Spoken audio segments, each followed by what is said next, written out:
If there is a video game franchise that defines the Nintendo DS era for me personally, it would be Ace Attorney.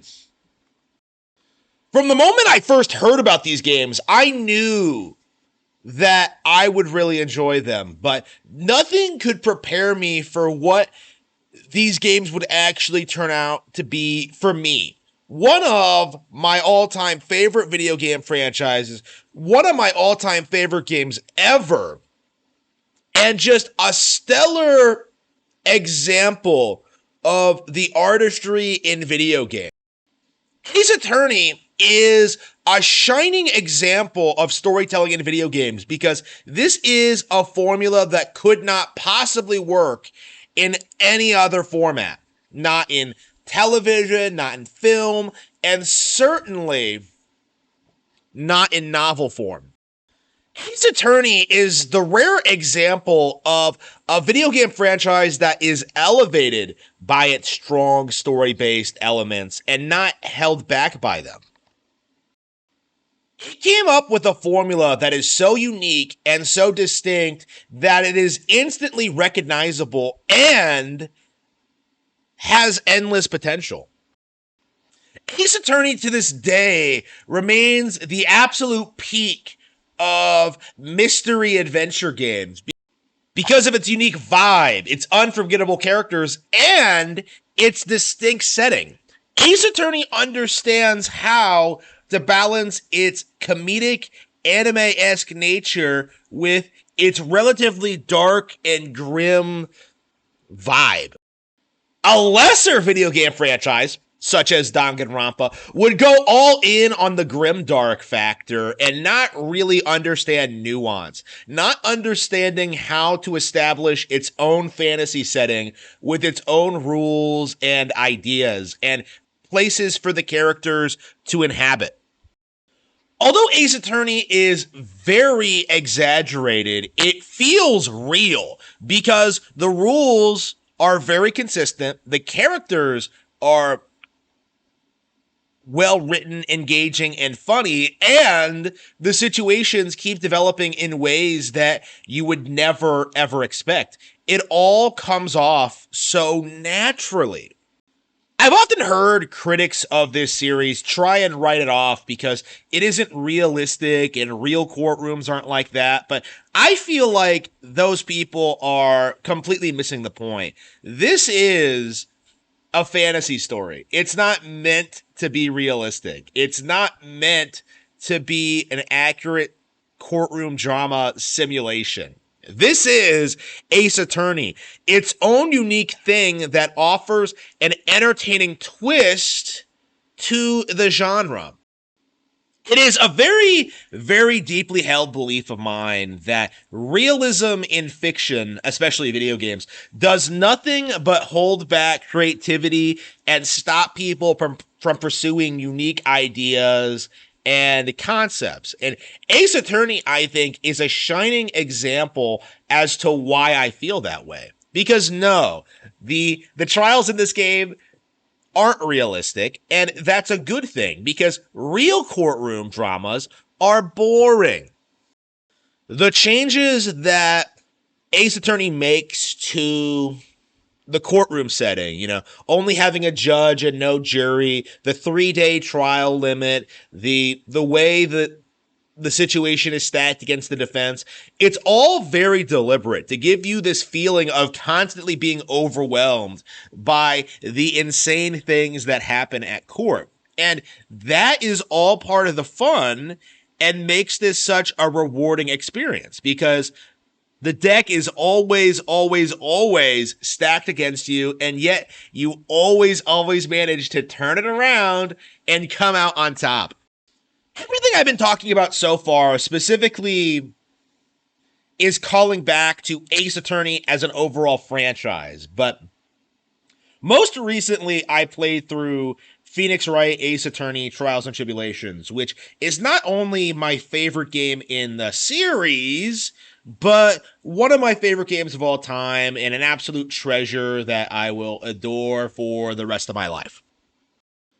Although I love the Ace Attorney series in general, there can be no denying that Trials and Tribulations beyond all of the other titles in the series far surpasses them in my mind because of its cohesive overarching plot and just engaging conclusion to all of these characters. In a lot of ways, this is still the last Ace Attorney game because this is the one that ends Phoenix's development as an attorney. Having lost his mentor, Mia Fey, too soon, he spent the past two games desperately trying to live up to a reputation and to try and become a successful lawyer in his own right. And by this game, he managed it. You know, at the end of this game, Mia tells him that there is nothing more that he can learn from her. He has become a full-fledged attorney, only until he loses his badge in the next game. Storytelling decisions aside, Trials and Tribulations really does feel like an end to everything that we had experienced up to this point. We see a lot of the old characters again. A lot of them have cameo appearances or roles to play in major cases. A lot of them have changed significantly since the games that they were introduced. It's very, very subtle, but over the course of these three games, you really do feel as if the characters you interact with regularly all grow and develop quite a lot over the course of these three games.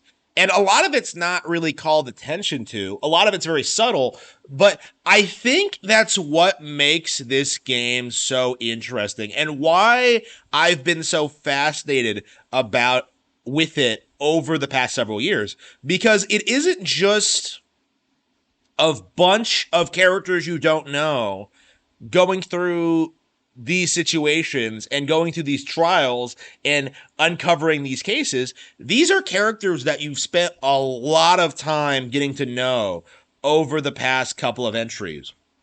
And I think this is a major reason why this game kind of excels compared to other mystery series, especially those in mystery novels. Most mystery series in the novel format typically have one or two reoccurring characters that you see all the time, and every other plot features completely original new characters. In Ace Attorney's case, though, because they tackle so many cases so quickly, you get to see a much wider, expanded cast than you typically see from the genre. And because of the exaggerated tone, a lot of these characters, even the one-off ones, are incredibly memorable, iconic, and just exciting to see do their thing. So when someone like Adrian Andrews or Franziska von Karma reappears in this game, their appearances and roles in the plot feel very natural considering their relationship with other characters and the setting. It never feels forced or fan servicey whenever an old character reappears again. Quite the opposite. Obviously, if you're in this field, you're going to be seeing a lot of the same people again. Whether or not they're important or whether or not they have anything to do with the case at hand, it doesn't really matter. So as opposed to something like a mystery novel, which tends to have a setup, the case at hand, and then a conclusion, Ace Attorney tends to have a much more build-up. It's able to establish characters, concepts, and ideas well ahead of time in different cases. Most mystery novels, of course, feature one case. Ace Attorney features 5.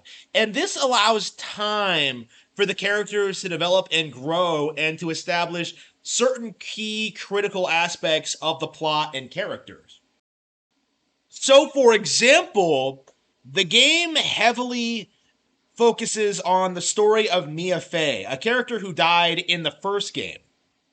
So, in order to develop her character, you're given two flashback cases that are essential to the overarching plot of these games. Not only do you get to see Mia Fey in action and play as her, you also get a very unique perspective into the background and a lot of the key players in this game.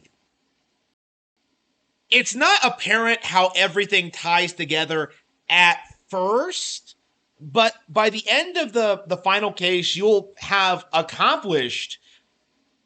tied together everything that has happened across the past three games.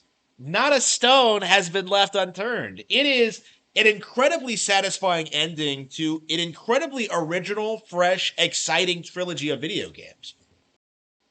This game is over 20 years old now, and I still look back on it as an absolute high point in the genre and an absolute peak gaming experience for me personally, because this is something that I've come back to time and time again, studied it, and just have come away with just this feeling that there's so much about this game that just far surpasses anything else I've really experienced in the medium. There's really nothing quite like it, even considering this is part of a overarching series that has continued to this day. This playthrough, I certainly made a lot of observations that I wouldn't have made when I first played it, mostly in regards to the length, because these cases are a lot shorter than the ones we would get today. But honestly, I feel like that really is a benefit because the pacing is so much better when you don't drag out simple concepts that don't need to be reiterated like 20 times. Like this game is perfectly paced in that regard when it comes to exposing the witnesses and their lies and presenting the evidence. It feels very brisk. It feels pretty well paced. You do have to think about some of this stuff a lot. You do have to think about the game's internal logic and what you're supposed to do. I really struggled with that when I first played this, actually, because I had never played one of these games before. But figuring things out and progressing through the story is an incredible experience. It is endlessly entertaining, and I really hope that someday that this game gets the recognition it deserves as one of gaming's all-time best.